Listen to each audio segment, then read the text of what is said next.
What is up, Delaware County? And welcome back for episode number 69 of Delco Baseball Now. As you can tell, if you were watching, it is just myself, Brett, and Ricciardi here today. Unfortunately, we do not have Ben Thorpe with us. I would like to offer my condolences to the Thorpe family. Ben's grandfather passed away a couple of days ago, so he is out with his family today. I never met him. I don't know too much about him. What I do know is that he was a baseball and football player at Penn State. And had a offer to play professional baseball for the St. Louis Browns.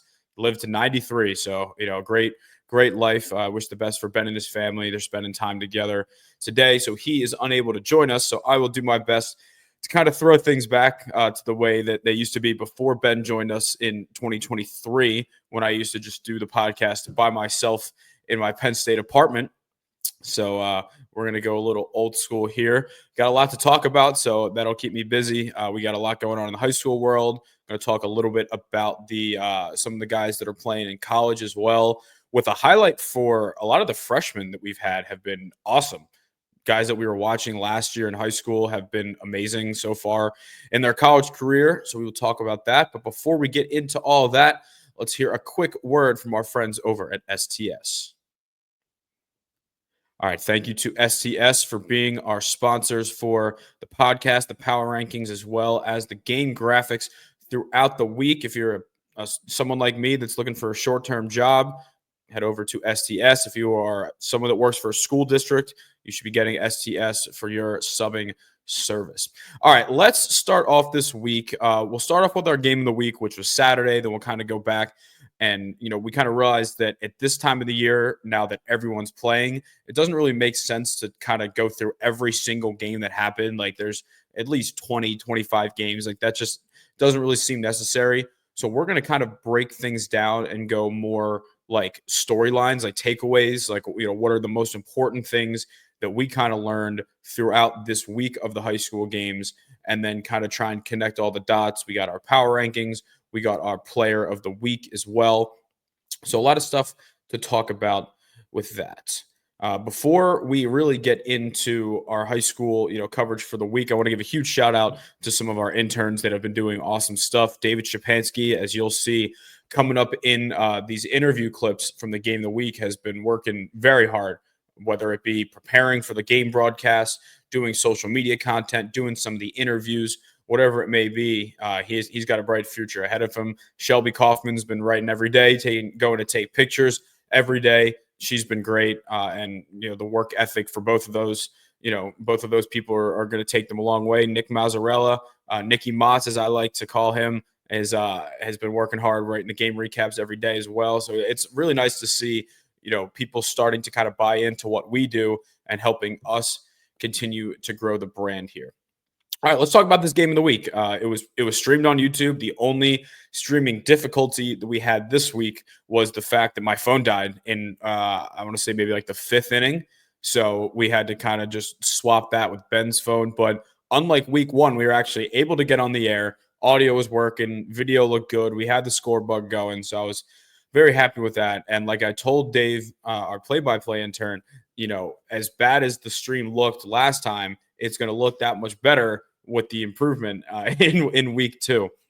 So we were very happy with the results for that stream. It seemed like it had some good viewership on YouTube. But if you could have gotten out to that game, you should have, because it was 80 and sunny. It was perfect. It was a good game. It was a 5-1 win by Bonner over Marple Newtown. And it was really two teams that are in very similar situations this year, where they had great seasons last year, deep playoff runs, very senior heavy last year, lost all of those seniors. I think both teams in the double digits. Both teams had to replace at least 6 or 7 guys offensively. Both have a decent amount of pitchers back, but both have their aces dealing with, some injuries right now. So the main issue that these guys are kind of seeing right now is a lot of new offensive faces. And while both teams have talent, it's kind of about now figuring out who's your best 9 and what's your best possibility to be able to get some offense going. So starting off in this game, one of those new faces for Bonner is Jack Brown. Had a big 2-run single in the second inning. Both teams, I believe the pitchers were making their varsity debuts. Carter Patterson for Marple and Danny Buckton for Bonner. big 2-run single by Jack Brown. Marple responded with an RBI triple from Aiden Curran in the bottom of the second, but that was the only offense that Marple had in this game. Danny Buckton, I thought, looked really good for his first varsity start. Lefty pitcher, was pounding the zone. He went 4 innings, allowed 1 run, and really the depth of the Bonner pitching staff was very encouraging for Coach Steve DeBarbery to see, because Joey Graziani came in for 2 innings after Buckton and shut the door. Jack Redding came in for the save. I guess technically not the save because it was 5-1, but came in to ice out the game, and I think was 1 strike away from an immaculate inning. I think he went 3 strike, strikeout, 3 strike, strikeout, or I should say 3 pitch strikeout because they're all 3 strikes. 3 pitch strikeout, 3 pitch strikeout, got ahead 0-2, and then got a fly out to end the inning. So very close. It's hard to be immaculate here. But the real, icing on the cake for Bonner in this game was when Owen Lockhart hit a 2-run triple that really busted it open, took it from 2-1 to 4-1, and then I believe a sac fly from, I think, Jack Redding kind of iced the game at 5-1 to put this in the win column for Bonner to rebound from their first PCL loss to open the season on Wednesday. So as you might have seen on our social media, on our YouTube, we had some post-game interviews. So let's hear from David Shapansky with our player of the game, Danny Buckton, and Bonner head coach Steve DeBarbery, and a special guest with his son, Brody. I'm going to repeat that whole thing. So let's hear from David Shapansky and our player of the game, Danny Buckton, as well as Bonner head coach Steve DeBarbery with a special guest and his son, Brody.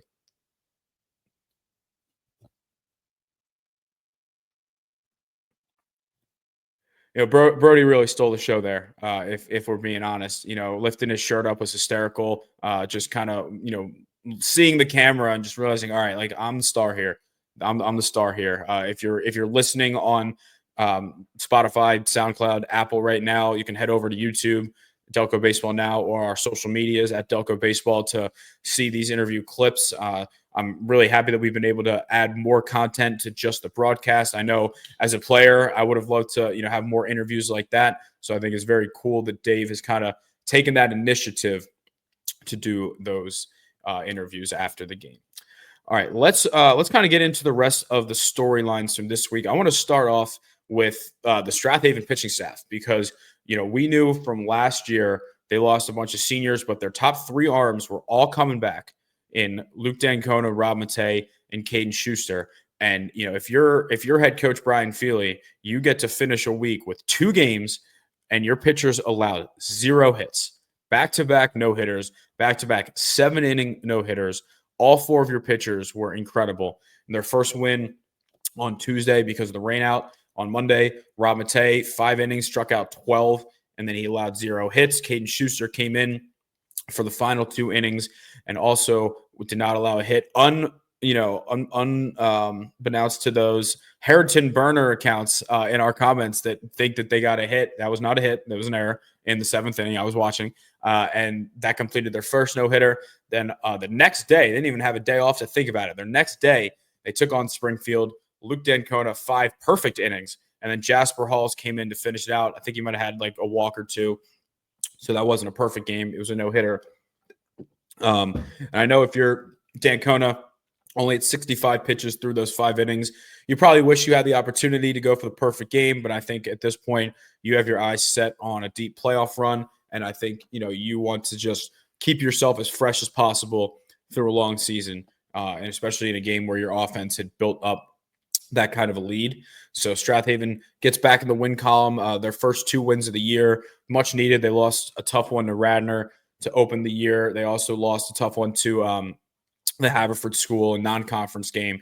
So really just trying to make sure you avoid that early season, slide is what they were trying to accomplish. And they got off to, a quick week this week. The offense was, I would say, good, not incredible, but when your pitching staff allows 0 hits, there's really not too much that you have to do in that regard. So I don't think they're going to be too upset about that one there. So that's one of our storylines. I have 10 here. I think that's kind of a good benchmark, our kind of top 10 takeaways from the whole week. Then we'll go into our player of the week and our power rankings as well. Depending on the time, we could talk a little bit about some college as well. So let's move into what was without a doubt the biggest comeback of the week, and honestly might end up being the biggest comeback of the entire season. And that's Cardinal O'Hara erasing an 8-1 deficit to Father Judge to score 8 unanswered runs, come back, win this one by a 9-8 final. That's a huge win for both, the standings and also just their clubhouse as a whole, because, when you're playing a team like Judge, who won the state championship 2 years ago, their program has obviously been a little bit more ahead of where O'Hara's been lately. So for O'Hara to kind of open up the season with a win like that is super impressive. In the third inning, they were down 8-1. They got a run back on a sac fly by Jason Corey. But the fourth inning was really where they kind of got back in this game. Brendan Till, I would say probably runner-up for Offensive Player of the Year for us last year after Bennett Cox, the LaSalle recruit. He had a 2-run triple in the fourth inning to make it 8-4. Then he scored on a pass ball to make it 8-5. They really didn't take too much time in this comeback, just kind of like how Judge got off to a quick start early in the game. O'Hara came back and they stormed back quickly. In the fifth inning, down 8-5, they got the bases loaded. Dom DiPietro hit a sac fly to make it 8-6. And once again, Brendan Till came up big. He had a 2-out double. He cut that lead to 8-7. But the real, if you want to call it, hero of this game was Jack Coleman, who had a 2-run single, turned that 8-7 deficit into a 9-8 lead to be able to put O'Hara ahead. But I think, when you talk about these types of comebacks, coming back from 8-1 to win a game like this, obviously all of the attention is naturally going to go to the offense for being able to score those 8 runs. But I think it's very important that we talk about the bullpen and how these guys were able to keep them in the game. You go down 8-1, you have to think about the fact that you still have 5 innings of work to be able to get your bullpen through to even allow that comeback to be possible. Jason Campuzano, Mike Brown, and Jack Quinn, they allowed combined 1 walk, 1 hit, 0 runs over 5 2/3 innings. Just an incredible job to be able to keep them in the game and allow O'Hara to be able to come back. So for them to be able to start off 1-0 in the PCL is massive, and they're going to have another game that they can win on Monday against Archbishop Carroll in a little Delco on Delco PCL matchup. So good win over there by the boys at O'Hara.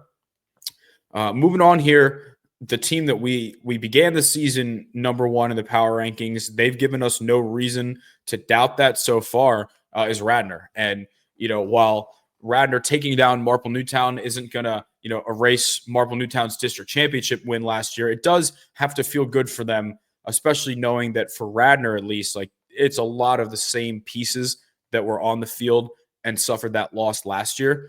So for Radnor to be able to go out there and just kind of, at the end of the day, like, it's still revenge. Does it erase what happened last year? No, but we're here in this year, and it has to feel good for them to be able to go and say, hey, like, we're better than the team we were last year. And now we are starting to, see those results translate. Like, for Radnor last year, as good as their playoff run was, they were still only 9-7 in the Central League. So for them to be able to kind of start stacking up these wins in the regular season, compete for a Central League championship, and then be able to go on that deep playoff run, I think we're starting to see a more overall start to finish complete Radnor team than we were last year. But this was a great game. It was a 4-3 Radnor win. Daniel Kellis started the game. He threw 3 innings, had 4 strikeouts, allowed just 2 hits and no earned runs.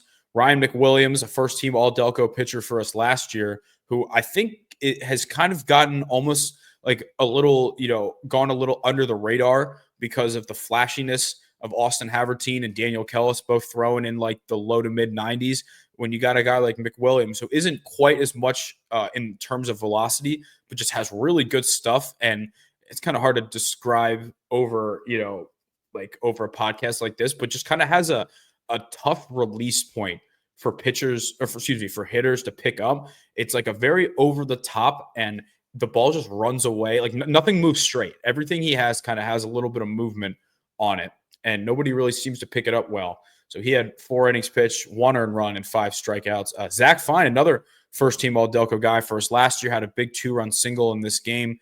But really, it was a pitching battle. And for Marple, We haven't seen Aiden Kern on the mound this year, as mentioned, might be dealing with an injury. I'm not sure. I think it's kind of hard at the high school level. It's not like the big leagues in college where you get like an injury report every day. He hasn't thrown an inning yet. Hopefully he's okay. I would imagine maybe something bothering him, but we don't want to speculate too much on that. But Lucas Lancaster did well, and Kevin Wygo really kind of kept Marple in this game because it's very hard if your starter doesn't go too deep in the game to be able to kind of keep them in the game. Kevin Wygo, he's only a sophomore. His brother Jim pitching over at Monmouth. He threw 5 innings, allowed 2 runs, really just allowed the Marple offense to kind of try and make things interesting. But the Marple offense wasn't able to do enough off of this really good Radnor pitching staff. And then Radnor, they started slow in their second game of this week against Haverford. They were down 2-0 in the first with Haverford team pitching. But as elite teams do, they were unfazed. They were able to kind of just lock in and say, hey, like, we know how good we are. We know what we're capable of doing. We don't have to, we don't have to stress. We can kind of just be like, hey, we know who we are. And we know that if we have time to be able to just kind of settle down, breathe. And they won 14-3 in that game. We got to see a little bit of Blake Havertine, who I don't think we had seen get into a game yet this season, but we know that he's going to be a big part of their depth. We also got to see Matt Zaslow, who pitched a lot last year. And, while Radnor might have lost Danny Armstrong for the year, I think we're seeing the depth. They have 3 starters they really trust, Havertine and Zaslow out of the bullpen. I think that this team is just incredibly deep. And most importantly, I would just say more mature. I felt like last year they were, the young guns. Like if you want to compare it to the Phillies daycare, where you're kind of just they're ahead of their time, right? Like they don't even know, they don't know what they don't know, right? Like that's what you say about the young teams. But just having watched this team both once in person and also just some game streams, it just feels like, they're not questioning how good they are anymore. They know how good they are. Now they're taking that, and it's showing on the field when they're just taking care of business. 14-3 win over Haverford was their second win of the week. I think it ended up being a 10-run third inning that really just kind of put the icing on the cake, allowed some more players to get in. And they really got offense up and down the line. I don't have to get too deep into that. Will Selbach had 3 RBIs, scored 2 runs, so big part of the offense. And I believe he's hitting 9 for them. So again, just the depth in the lineup when really you only truly lost Andres Cruz from the team last year, and I think one more player that I'm totally blanking on that was a part of their Andrew Barbera or Barbarese, I think was a part of the lineup last year. But again, just a very deep lineup. And there's a little hint. If you don't lose a game and you're the number 1 team, you probably didn't do anything to lose that spot in the power rankings. All right. Well, we mentioned, for our Marple Newtown people, I feel bad. We started off with 2 of their losses on the storylines. Let's talk about one of the games of the year so far. Both Pencrest and Marple Newtown have, so much to be proud about in this ridiculous game on Wednesday over at Marple Newtown. It was a Sean Grogan walk-off single, ended up giving Marple the win. But man, this game had it all. This game had both teams fighting down to the wire. Both teams got big RBI hits with 2 outs in their final at bat. They were literally down to their final out. It was let's see, I'm pulling it up here. There's a lot to remember off the top of the head. So it was 4-3 Marple going into the top of the 7th. So Pencrest needed 1 run to tie it up. They needed a second to take the lead. With 2 outs in the inning, they had Henry Murphy on second base after he walked and then was able to get to second base. Cooper Biddle absolutely smoked a double to dead center. That brought in Murphy to tie the game up. And at this point, you still have a runner in scoring position with 2 outs. And then Asher Wynn delivered a huge single to give Pencrest a 5-4 lead.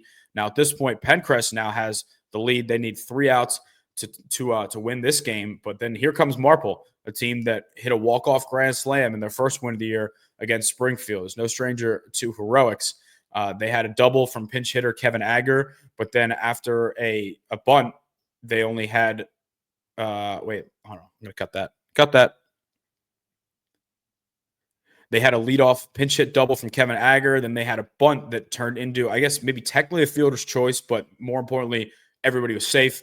And then after a walk, bases loaded, no outs against Pencrest closer Michael Shade.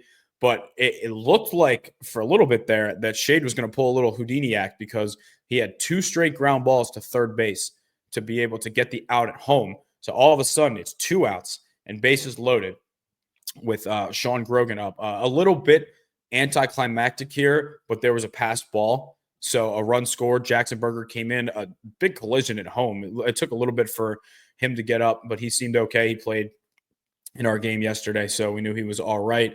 But that tied the game up at 5-5. And on the next pitch, Sean Grogan lined one into left field to score Jack Mahalik and win this one 6-5. Really just a great game. I mean, there aren't going to be many games really all year where you see both teams down to their final out losing and come up with huge hits like that. So just credit to both those teams. It's been, an up and down start to the year for Pencrest. I don't think I have this mentioned as one of the storylines, but Liam Ray threw a complete game shutout against Springfield earlier this week. But they also lost to Harrod in their first game. So Pencrest, I think, with Austin Morgan, still kind of trying to figure out exactly who they are. But yeah, just a ridiculous game all around.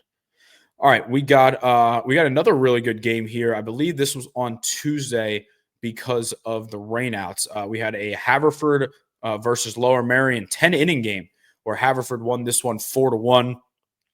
Both teams got incredible starting pitching. My notes from this game were that Brian Heck, who came in relief for his twin brother Justin, I might add. Brian Heck kind of looks like that pitcher Alex Wood, maybe a little Chris Sale, just like a wonky, weird arm slot lefty that really, for me, as a lefty hitter, is a nightmare. Like, I'm not coming out of retirement in the Delco League if that's the kind of BS that I'm going to be seeing at all times there. I'd rather just talk into a microphone and talk about other people that are good at baseball. But in this game, Haverford and Lower Merion were tied 1-1 going into the 10th. Gavin McClafferty started for Haverford in this game. He was awesome. Cam McCormick was really good in relief for Haverford. I think his future is probably in the box as a first baseman, but I think that for where Haverford is right now, being able to have him as like their number 3 or 4 pitcher is huge. I think Radnor it might be the only team with the real kind of pitching depth to rival Haverford. And Jimmy Boyle, McClafferty, Lucas Rothstein, Sam Sturman, like these guys have arms on arms that are going to get them through a tough Central League schedule where I believe, if I'm not mistaken, I'm totally blanking on who it is. A coach told me that the Central League made it so you're only playing 2 games a week this week. Some weeks they used to do 3 in the past. I guess they got rid of that for the sake of saving some pitching. But Haverford's in a great spot there. And in this game, it was 1-1 heading into the 10th inning. Of course, in a 1-1 game, you can really go as long as the darkness will let you because it was definitely going quick. But it was a 1-1 game. It looked like Haverford was going to win this game in the top of the 7th when Will Elias hit a single with 2 outs. Calvin Rendell's throw to the plate was a bullet just in time to get Ben Ishmael off the record. I thought he was safe. Haverford ended up winning, so it didn't matter. But regardless, it was a perfect relay. And shout out Will Elias. One of my best friends is his cousin Ryan. So we are unbiased here at Delco Baseball Now. Unlike what some people think, I really don't care who wins as long as it's a Delco team because then we get to cover it. I know that there's people out there that think my Strath Haven bias runs true, but that's why we have our checks and balances with Ben and the rest of our crew here. So we do our best to remain impartial. But with that being said, Haverford, it was 1-1 in the 10th. They got a run on an error, but I think it was Nick Alvanian really put the game away. He had a 2-run single to extend that lead to 4-1, and then Cam McCormick closed out the game. So you come away from this just super impressed with Haverford. They won another game this week against Upper Darby, a team that's still kind of rebuilding. I think that game was maybe 4-0 until like the 6th inning, and Haverford scored like 15 runs. So definitely a weird game in terms of covering. But I think Haverford, and we'll talk about more in the power rankings. I think them and Radnor right now are the best all-around rosters in the Central League. It's showing that they're both 3-0, so it's hard to argue with that.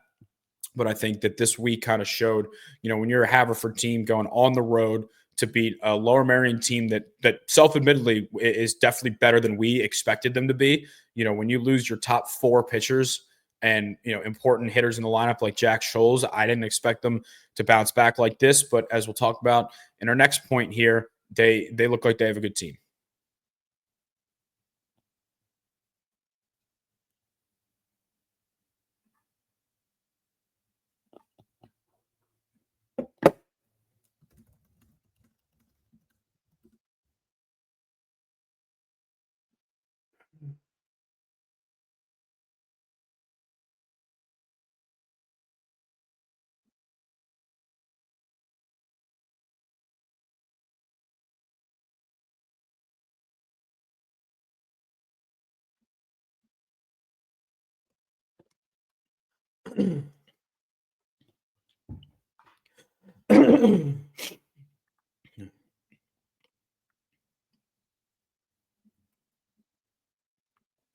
All right, as foreshadowed right there, we had a huge, huge Lower Merion road win over Ridley. It was a Ridley team that was 2-0 in the Central League, and Ridley went up 4-1 in this game.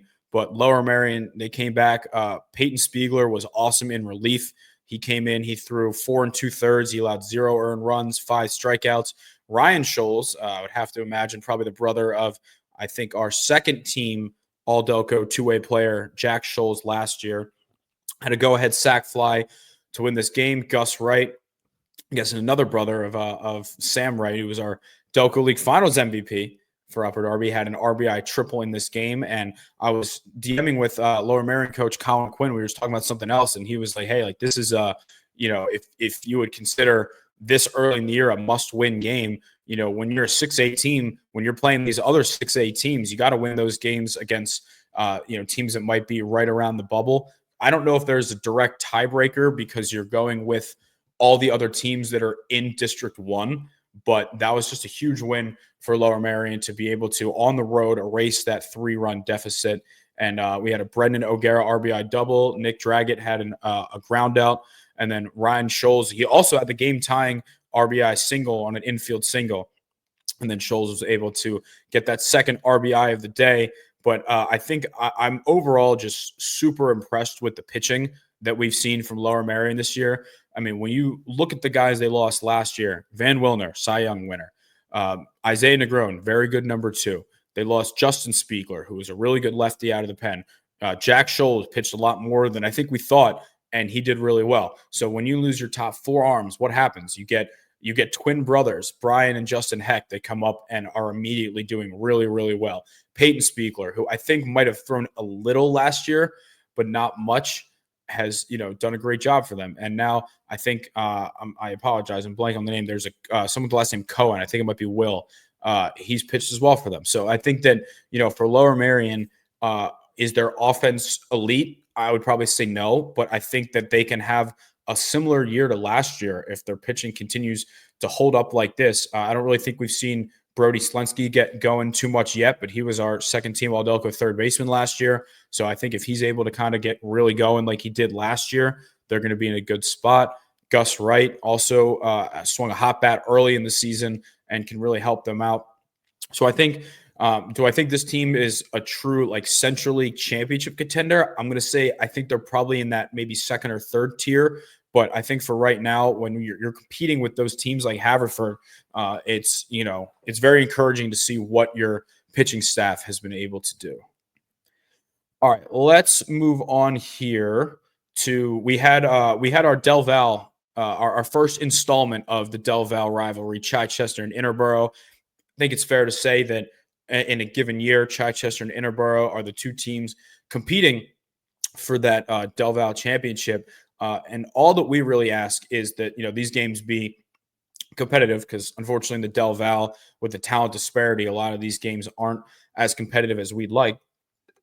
But we had a great start from Julian Sparks for Chichester. He had 3 unearned runs, so he went 5 innings pitched with 9 strikeouts and 0 earned runs. Alex Kester and Logan Worley both had a couple extra base hits. Alex had a double and a triple. He drove in 3 runs. Logan had 2 doubles. He also drove in a run. Interborough actually led this game early. Interborough was leading 3-2, but Chichester really rallied. They had Matt Jackson also had an RBI double, and it was 6-3 Chichester after 3. Chichester had a Logan Worley single that really put them up 7-3, and a Gavin Derrickson RBI single, as he was the one who closed the game on the mound with 2 scoreless innings of relief, kind of iced that game for Chichester. And for anyone that was not aware, there's been some controversy in the past about kind of like how the Del Val teams do in the playoffs. Interborough is now in 4A. I think that's just a result of maybe the school just not having as many males in this cycle, but they are now in 4A. Chichester remains in 5A. They will likely, regardless of whether they win the Del Val, they'll likely find themselves in the playoffs and try and kind of reverse some of the fortunes that they've had lately. But a good win for Chichester. I think that we're kind of eyeing up one of those Chichester and Interborough games for our game of the week. So it'll kind of just see how things balance out with like the rest of the, the games around the area. We'll talk about what our next game of the week will be in a little bit later on today, but Chichester picks up a big win to kind of set the tone against Interborough, but Interborough bounced back. And this is, I would say, one of the biggest, in my opinion, surprise results of the season so far. And that was Interborough taking down Ridley on a walk-off fashion on Saturday. And, people can say what they want about the importance of non-conference games. You're not always seeing people's top pitching. You're not, sometimes you're letting different guys get the starts in the field. But the reality of the situation is that for Interborough and for Ridley, they were starting all like offensively. It was all the same normal guys. Everybody was starting for both teams that I could tell. It was a 6-5 win for Interborough. And, the cliche is always throughout the record books when these two teams play. I don't know if it's considered as big of a rivalry in baseball as it is in football. But I mean, if Thanksgiving football is any indication, these schools don't like each other. And I don't think that they really care about the whole, non-conference game. There was a winner in green today, but it wasn't Ridley. It was Tyler Green. Tyler Green with a walk-off single to win this game. It was a 6-5 win. Interborough scored the first 2 runs of the game. Ridley started Jared Pugh. It was an Austin Dean RBI double, and Austin Dean just a ridiculous day. He went 4 for 5. He hit 3 doubles in this game, 3 extra base hits. Really, in any game is just ridiculous. Interborough got back off of Ridley got a couple back off of Mike McLaughlin, who started the game for Interborough. He was great for 3 innings. Luke Ladislaw RBI single. He singled to start the inning. Then he would later score on a ground out by freshman Aiden Wong. But Interborough, any time that Ridley scored in this game, Interborough had an answer back. Andrew Barbera had an RBI double that made it 3-1. Evan Thomas knocked him in to extend that lead to 4-1. But there was a stretch here of 6 half innings where teams scored. Ridley got a Brendan Sober RBI triple and Luke Ladislaw single to make it 4-3. Then Interborough bounced back, and Joel Sheridan's 2-out single got the runs back at 5-3. So now at this point, Ridley's down 5-3, only 2 outs to work with. And I wrote that wrong in the article. Let me say that again. Now Ridley was down 5-3 with just 2 innings to work with, and they got half of that back in the top of the 6th. So they went into that situation now in the 7th that, Interborough has been in a lot of really tight games so far this year, and that they've, been on the right and wrong side of. They walked off with Upper Darby, I would say, I think that was last Friday. So they're kind of used to these close games that they've seen so far. So in the top of the 7th, Brendan Soper led the bottom of the inning off of the walk, but the next 2 Ridley hitters were retired. So Soper decided he got to get himself in scoring position. He stole second, but then a throwing error allowed him to get to third. And that extra 90 feet came in big time because there was a ground ball that was misplayed in the infield off of the bat of Aiden Wong, and the game was tied just like that. So this game would have to go into extras. Interborough couldn't do anything in their half of the 7th. So we head to the 8th here.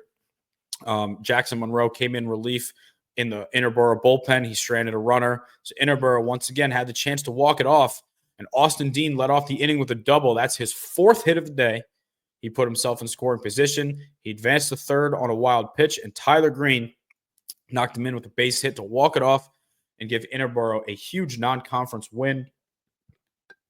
While this may not impact, the playoff position or anything like that, I think if you're Interborough, this has to kind of give you a confidence boost that you're, a better team than you thought you were.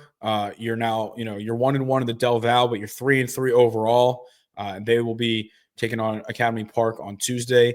For Ridley, they came out of the gate red hot. They're still 3-1 in the Central League. As mentioned, you're not necessarily throwing your best guys in a non-conference game, but now, it's gut check time for Ridley because you started the year 3-0. Now you've lost your last 2 games in the last 2 days. How do you respond? And they're going to have the ability to respond against a really good Garnet Valley team. So I think that Monday game against Garnet Valley is a huge, huge measuring stick game for them. And for our last storyline here, let's talk about Garnet Valley, because I think Garnet Valley has kind of flown under the radar a little bit so far this season. And really for Garnet Valley, I'm going to pause it here. Well, let's just start over the Garnet Valley.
Speaking of Garnet Valley, they will be who we wrap up this storyline recap with. And, I think that Garnet Valley is definitely gone a little under the radar. Their only loss this year was or their only, I should say, Central League loss this year was a close one when they lost to Haverford on opening day. But since then, they beat Conestoga and Upper Darby and did not allow a single run.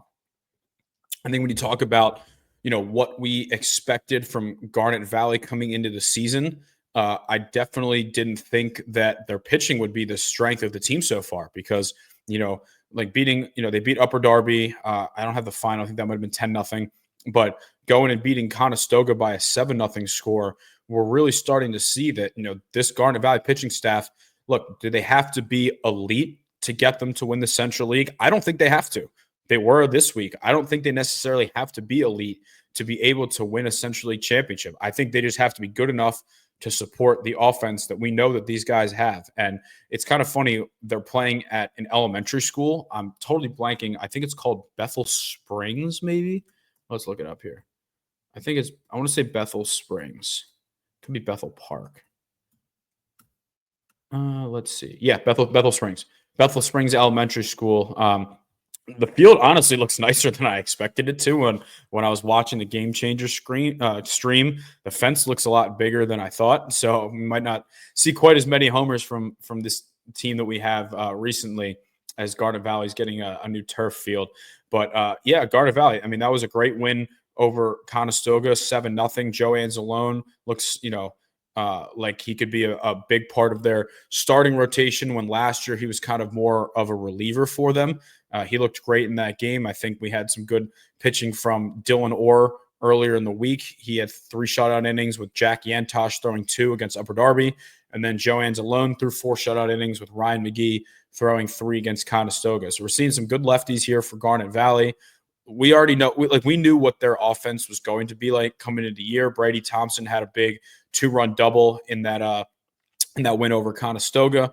And, I think we're just seeing really good depth. I mean, we know Nolan Carroll heading to Ursinus, Chris Schaller heading to Richmond, Cole Lombardo and Harrison Mall, I think are both uncommitted, but I don't expect that to necessarily be the case for too long in this game.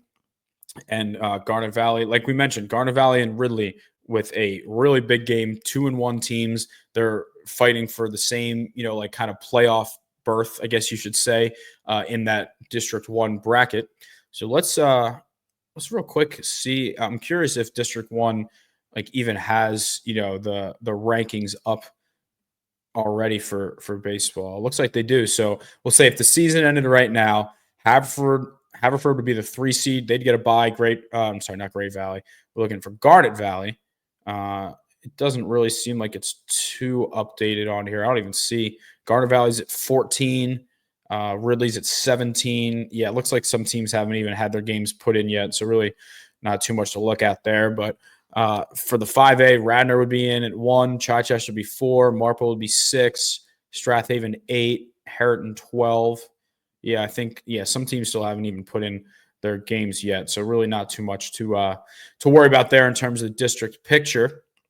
But that will wrap up our storylines here. So real quick, we'll run through our players of the week, our power rankings, give out the game of the week, and just for good measure, we'll wrap up a little college talk here. So let's talk about our players of the week. Let's talk about first our pitching staff. And notice I said staff there because when we're talking about what Strath Haven did this week, it almost didn't feel right to give one player the award because when you have 14 innings and allowed 0 hits, it seems very fair that this week we give the pitcher of the week to everyone that played for Strath Haven this week. So that'll be Rob Matei, 5 shutout innings with 12 strikeouts. Caden Schuster, I think Matei might have thrown 6 innings. So we'll go 6 innings for Matei with 12 strikeouts, and Caden Schuster closed that one out. Luke Dancona, 5 perfect innings, and new addition Jasper Halls, who really looks like he could be potentially even the number 3 pitcher, if not a strong number 4, finished out that game for Strath Haven. So that'll be our pitchers of the week. I really don't expect very often for this to be a team award unless somebody else decides that they want to do that again, throw back-to-back no-hitters. That seems very, very fair to me. As for our offensive player of the week, we kind of just talked about him. We're going with Austin Dean from Interborough. When you go 4 for 5 in a game with 3 doubles and a big win against a good non-conference team, you earn that right. I believe in his other game against Chichester, I think he was. I'm going to look it up real quick right here. I had it written down, I can't find it. I think he was 1 for 2, and I think had a walk as well. So just reach base at a very high clip. Overall, definitely a week for pitchers here. I'm looking at Chichester. I'm all over the place here. Doing the solo show. I missed my guy Ben this week. Let's look it up. So against Chichester, let's see, he went 1 for 2 and had 2 walks. And then in the game they also played against Chester, I do not believe he started in that game. So yeah, 5 for 7, 2 walks, 3 doubles. Big day, big week, I should say, for Austin Dean. All right, let's move into the power rankings. Everybody's favorite power rankings. Let's start off here at the top. No changes here. Radnor is sitting at the top. They've been the top for the whole season. They haven't lost a game, so it doesn't really feel like they deserve any demotion. Is that a word? Demoted? Yeah, something like that. I feel like that's a word. I think that's a word. So Radnor is going to stay at the top there, 3-0 in the Central League. We do have a change here. We're moving Haverford up to that number 2 spot. Haverford has answered every question so far. They've won all 3 Central League games. They won some great non-conference games against Ruston and against Plymouth Whitemarsh. They've really showed us what they can do. They have a really deep pitching staff. I think the offense has been, I would say, good, not great. But also they won this week without Jimmy Boyle, who had the flu. So they were able to, without their ace and a good offensive player in the lineup, were able to just, hum along. Obviously, that Lower Merion win was close, but they still won, and they took care of Upper Darby. At number 3, we have Bonner. And honestly, the main reason we have Bonner moving down is we're just kind of starting to see the injuries and the inexperience take their toll. They lost their PCL opener 8-2 to Archbishop Wood. Corey Sheridan's banged up, Sergio Hernandez, Michael Klawanski. I think at full strength, this team definitely could deserve to stay in that top 2 spot. But based on what we saw and, seeing them in their game against Marple, I think it's fair to just knock them down 1 spot to 3. Now, 4 and 5 was interesting because we're kind of doing something that we don't typically do, and that's we're having Strath Haven at 4 and the Haverford School at 5. The Haverford School did beat Strath Haven the prior week, but since then, the Haverford School went 0-3 this week, and Strath Haven went 2-0.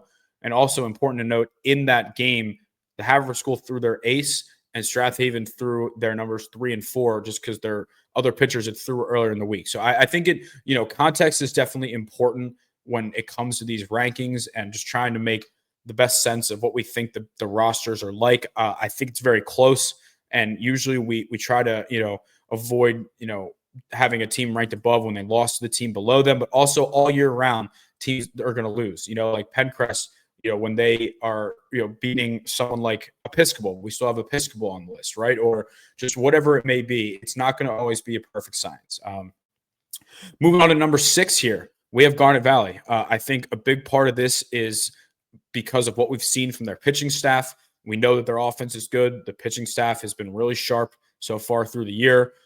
We think that the same thing, Marple's kind of in a similar boat where we're just seeing the inexperience. Their offense has struggled to really get going. It looks like this could kind of be, we don't want to call it like a reset year for Marple, but when you lost so much talent from a district champion last year, it feels like maybe next year is when they kind of get back into that top tier of teams. So for now, we'll have Garnet at 6, Marple at 7. I still think Marple's pitching depth is a lot better than I would have thought, but the offense definitely has some questions. Number 8, making their season debut in the starting 9, we got Lower Merion. I think that we kind of knew, Ben and I, going into that Lower Merion game, that the winner of that game was probably going to get a spot in the power rankings over the other one, just kind of the way the cookie crumbled. And Lower Merion, I think also, even though it was a loss, the way they played against Haverford certainly, earned them a spot in the rankings. And for Ridley, losing your last 2 games and one to Interborough as well knocks them out. Here as number 9 is Episcopal. And Episcopal, it's kind of hard to weigh what they're doing because they're in Florida. So we don't really know much about the teams that they're playing. So kind of hard to really get a feel for what that's going to be. But I still think that Hunter West and Logan Carell is a great one too. I think that they could have some offensive talent develop, and I'm kind of just banking on reputation there. I think Ridley definitely has a case for the last spot as well, but I think just the way they finished the week has them falling out. Our game of the week here. Now, this one, it could be a weather issue that we're dealing with, but we're going to do our best to get out there. And this is going to be tomorrow. It's going to be Monday afternoon, a Delco on Delco game at O'Hara. This one will be brought to you by the Upper Darby Blue Sox. We got a sponsor here, and Marty Berman, from the Blue Sox is sponsoring this game. I think it's a great fit because, number one, O'Hara's home field is Upper Darby's home field for the Delco League season. And number two, one of the better players on Upper Darby's championship team last year was Brennan Till, who plays for O'Hara and is their shortstop. So I think that's a perfect balance, and I'm excited to hopefully get out there. We'll see how the weather goes. I believe our intern, Dave Japansky, has another commitment with a different internship with the Phillies. Understandable. We come after the Phillies. I get it. It is what it is. So I think I will probably be on the call for that one, but looking forward to hopefully not having that one be rained out.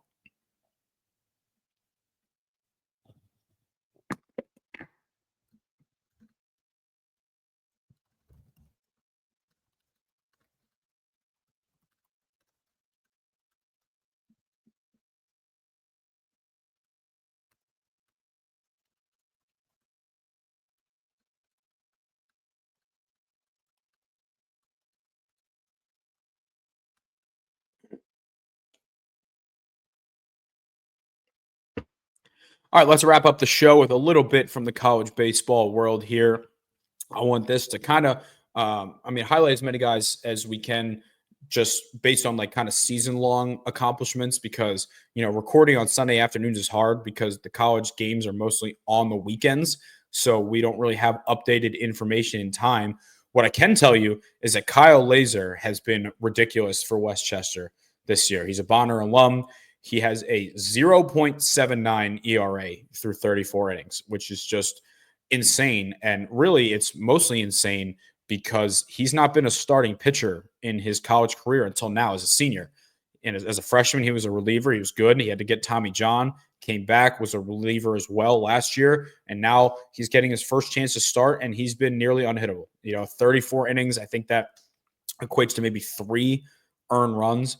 Really happy for Kyle. Not sure where he's at eligibility-wise because he got that year off from Tommy John.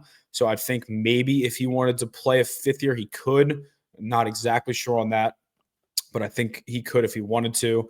Also, another guy off to an incredible start, really just an incredible college career, is Eric Genther from the Haverford School. He's hitting .336 with 5 homers for Rhode Island. This is his last year of college baseball. He just recently cracked the 20 home run mark. Just an insane career. 20 home runs for Eric Genther. He drove in 5 runs in one game Saturday against UMass. So it's really just, putting the icing on the cake of just an incredible career. And, I hope that there's something left for him in the baseball world, whether it's an independent league or potentially draft, signed, whatever. But, if he comes back in the Delco League, he's gonna mash. That's all I have to say.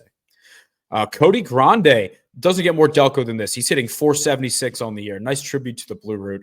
3 homers. He's driven in 21 runs in just 12 games for Williamson College of the Trades, which I think is in Brookhaven. But there's a ton of Delco guys on that team. If you look it up, some names that we covered: Jake Nauman from Ridley's there, Zach Ladislaw from Ridley's there, a lot of Springfield and Ridley guys. I think a Pencrest guy as well. So good to see. This is Cody's last year of college baseball. He hit for the cycle in 2 innings in a game earlier this year. I mean, I haven't hit a triple since I was probably like single-digit age, so it's impressive to be able to put that together. I mean, in 2 innings is just ridiculous. All right, let's talk about some of our freshmen.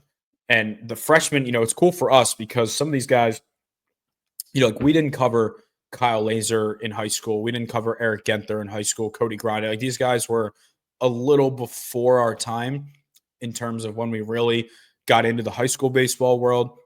But Alex Barris is hitting .315 for Lafayette, and he just had I think a couple, maybe 4 or 5 RBIs on Saturday.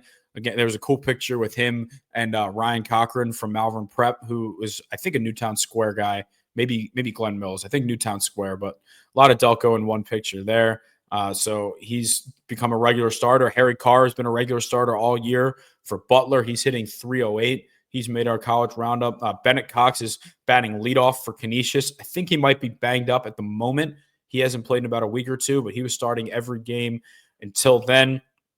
Ian White Jr. from the Haverford School has become a big, high leverage, late inning bullpen guy for East Carolina. I'd imagine eventually he'll turn back into a starter, but when you're a freshman, you take all the innings you can get. Aiden Pearson has made our list 2 weeks in a row. He's had he's just a doubles machine. I think he was maybe 8 for 14 last week. So he's been awesome for Northampton JUCO, one of the better JUCOs in the country as well.